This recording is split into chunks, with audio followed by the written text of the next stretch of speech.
TDS Zoom. Todas las semanas, entrevistas periodísticas en la voz de los protagonistas del mercado, con el respaldo de reconocidos especialistas y profesionales. Accede desde el canal de YouTube. Estás escuchando un contenido exclusivo de Tiempo de Seguros. Buenas tardes amigos, un nuevo TDS Zoom. Hoy estamos con Janina Bellone, ella es psicóloga laboral, periodista cultural, doctora en ciencia y tecnología, y vamos a charlar de un tema que nos preocupa cada vez a más personas en esta ciudad, en esta Argentina, y tiene que ver con la conducción de vehículos en la pospandemia. Buenas tardes, Janina, ¿cómo te va? Hola, ¿qué tal? Buenas tardes. Muchas gracias por el espacio. Un gusto tenerte en este TDS Zoom y como presentaba la nota, cada vez estamos más preocupados por lo que está pasando con el tránsito y en el tránsito en la pospandemia. Vos sos un especialista en el tema, así que nos gustaría que nos cuentes desde tu óptica qué crees que está pasando con los conductores, con la conducción, con el tránsito, con la sociedad en esta pospandemia.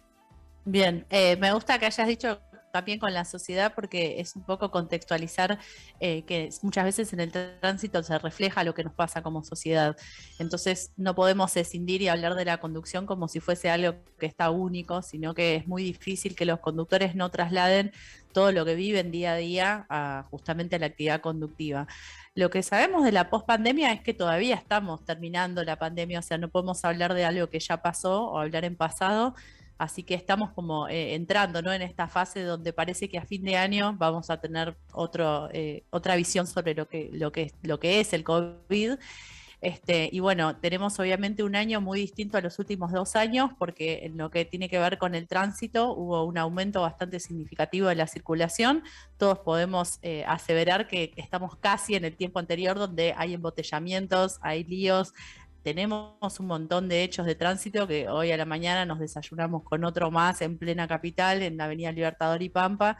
Entonces tenemos que analizar un poco qué es lo que está pasando, qué nos estamos encontrando. Son todas cosas nuevas, todavía no hay un análisis muy profundo, por lo menos de cómo es la movilidad o cuál es el futuro de la movilidad en relación con la pandemia, sino son cosas que están pasando ahora.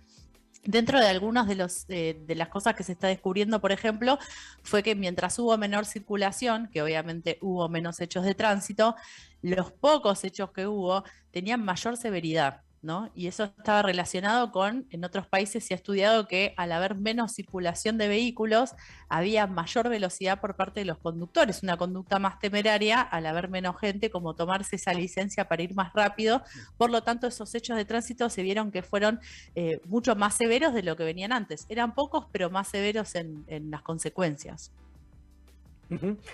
Creo que estamos asistiendo a un tema que tiene que ver con el alcohol, con drogas, con medicamentos y también con una conducta mucho más agresiva al volante, ¿no? Sí, totalmente. Eso, un poco lo que decíamos al principio de cómo estamos como sociedad. Creo que en todo el mundo, no puedo decir todo el mundo porque no lo sé, pero en todos los lugares donde fue reportado, se observó en las distintas sociedades un mayor consumo de alcohol, drogas y obviamente medicación no prescripta, y eso también impacta en la seguridad vial, al haber un consumo general en las sociedades, porque la pandemia ha dejado también una huella, lo que nosotros podemos llamar un trauma, para algunos menor, para otros mucho mayor, pero ha sido una experiencia traumática, sobre todo lo que tiene que ver con el aislamiento, el miedo, la incertidumbre, y eso ha llevado a las conductas adictivas, bueno, que hayan crecido también, lo que nosotros decimos el consumo problemático en estos últimos 2 años, lamentablemente. Y lamentablemente eso se traslada también a la conducción, donde ha habido un aumento, me atrevo a decir a nivel mundial, no tengo las estadísticas de todos los países del mundo, pero sí podemos creer, y acá en Argentina no es menor, no estamos exentos y lamentablemente no tenemos que ser especialistas para saber que el alcohol está involucrado en gran cantidad de siniestros de tránsito. Sí, también se está apreciando que hay gente mal dormida o con poco descanso al volante. ¿Notás desde tus apreciaciones que también eso está pasando? Sí, en realidad hay bastantes estudios sobre cómo fueron los hábitos de sueño. De acá de Argentina también tenemos estudios con relación al tránsito.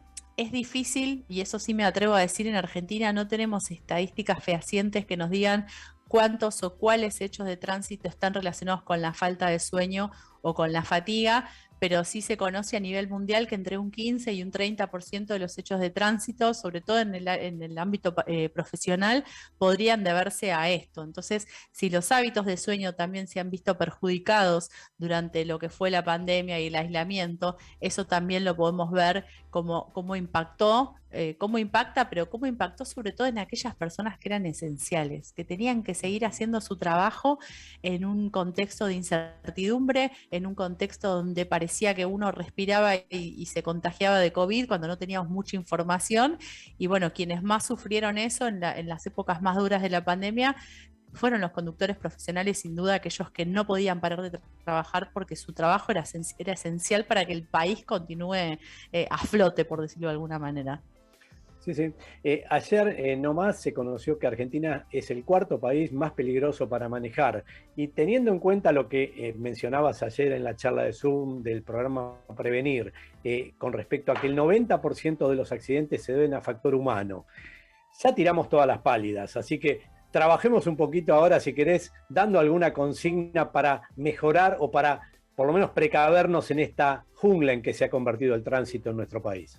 No, totalmente. No queremos que la seguridad vial siempre tenga una mirada negativa. Esa mirada sobre que el 90% de los hechos de tránsito están relacionados con errores humanos, para nosotros es una mirada positiva, porque es una mirada que puede tener un cambio. Y lo más importante es que la seguridad vial no es una responsabilidad de un ente o del Estado únicamente. La seguridad vial es una responsabilidad absolutamente de todas las personas y eso incluye al peatón que decide cruzar mal o que decide cruzar por un semáforo con el semáforo en rojo.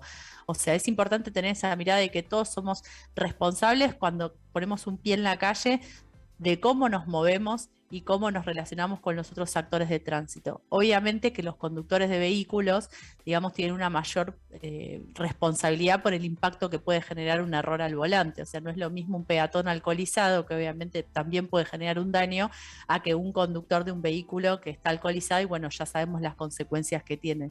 Entonces, esta mirada sobre el factor humano es una mirada de llamar, digamos, a las organizaciones, a la ciudadanía y obviamente también al Estado a generar políticas, a generar hábitos y a generar concientización de cómo cada uno tiene una responsabilidad y las consecuencias de una mala decisión pueden cambiarle la vida a quien sufre el hecho de tránsito y a los familiares de quienes sufren ese hecho. Entonces, por eso suena todo, digamos, pesimista, porque bueno, las cifras no son alentadoras nunca y cada vez nos despertamos con estas cuestiones, pero sí llamamos a decir, bueno, si tenemos malos hábitos los podemos cambiar si entendemos y estamos motivados y convencidos de por qué es tan importante tener una buena conducta en el ámbito vial, en la vía pública. Sí, ya lo creo. Bueno, tuvimos sobrados casos, esta madrugada tuvimos uno, pero la semana pasada tuvimos a alguien que, sea por el motivo que fuera, por una decisión equivocada, terminó con la vida de 2 personas, lastimó a otras tantas y además cambió dramáticamente su realidad en un momento donde tomó una mala decisión, ¿no? Totalmente. Eso podemos relacionarlo con algo que yo estuve comentando ayer, que a veces puede ser un poco disruptivo, que es entender que no son accidentes. Si nosotros vamos a la definición del libro de un accidente, siempre se presenta como algo que, bueno, apareció de repente y no se puede hacer nada. Nosotros por eso lo llamamos más siniestros o hechos de tránsito, porque entendemos que hay una causa que pudo haber sido evitada. Ese conductor que toma la decisión de conducir estando alcoholizado, eso se pudo haber prevenido. Obviamente la responsabilidad individual es lo primero, pero después también la responsabilidad de las personas que lo rodean, la responsabilidad también de los controles, o sea, es una cuestión colectiva, ¿no? Uh-huh. Se está debatiendo en estos días si vamos a un alcohol cero o mantenemos los límites de 0,50. A título personal y profesional, te lo voy a pedir en ambas hipótesis. ¿Qué pensás al respecto? ¿Cero sería la medida adecuada o 0,50 podría ser una medida que se podría continuar en el tiempo? Bueno, me pasa que depende con quién hable, a veces me hacen reflexionar y me hacen pensar. Hoy en día voy por el cero, o sea, esa es mi opinión. Estoy muy en contacto con personas que trabajan, no es mi ámbito exclusivamente estar detrás de estas cuestiones, mi lugar es otro, pero conozco personas que están luchando día a día por esto y entiendo cuál es el punto de vista y la razón por la cual se exige esa ley de alcohol cero y la verdad es que hoy no puedo hacer otra cosa más que apoyar esa medida también. Ujú. Mencionabas en la charla del día de ayer fomentar el autocuidado. ¿De qué manera se puede precaver hoy un peatón o un conductor de esta vorágine de tránsito que vivimos? Y tiene que ver un poco con eso que decía antes, ¿no? De entender cuál es la responsabilidad individual sobre las acciones. No digo que uno tenga que estar todo el tiempo viviendo con todas las alarmas prendidas, porque a veces es muy difícil, y algo que sí nos deja la pandemia o nos está dejando la pandemia es lo que dije también hace un ratito, una marca, una herida, algo que todos en algún momento de estos últimos 2 años tuvimos miedo, tuvimos incertidumbre, no podíamos ver la luz hacia el final del túnel, aunque después digamos que podemos decir que apareció con las vacunas, pero todas esas cuestiones que, bueno, sabemos que las preocupaciones personales nos afectan, pero bueno, pensar que si tenemos una responsabilidad, como por ejemplo llevar otros pasajeros o básicamente circular por cualquier lugar donde haya otras personas, pensar un poquito en el otro, ¿no? También tener como esta empatía. O sea, el autocuidado primero, si yo no tengo la posibilidad de cuidarme a mí mismo, es muy difícil que pueda pensar en cuidar al otro. Te voy a robar para cierre de esta nota una frase que mencionaste ayer, que dice, la seguridad está en las personas o no está en ninguna parte. Muy linda reflexión, muy bueno que lo hayas incluido en tu presentación de ayer.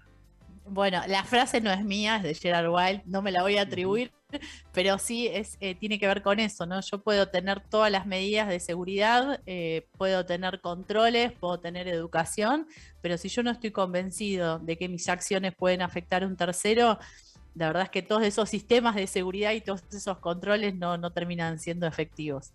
Bueno, Janina Belone, especialista en temas de tránsito, en seguridad de las personas. Gracias por haber compartido estos minutos con Tiempo de Seguros y seguramente que te vamos a convocar para otro TDC Zoom porque el tema lamentablemente es inagotable. Cuando quieran, les agradezco mucho por el espacio y lo más importante por la difusión de esta problemática que ninguna persona está exenta de todo esto. Así que muchas gracias a ustedes.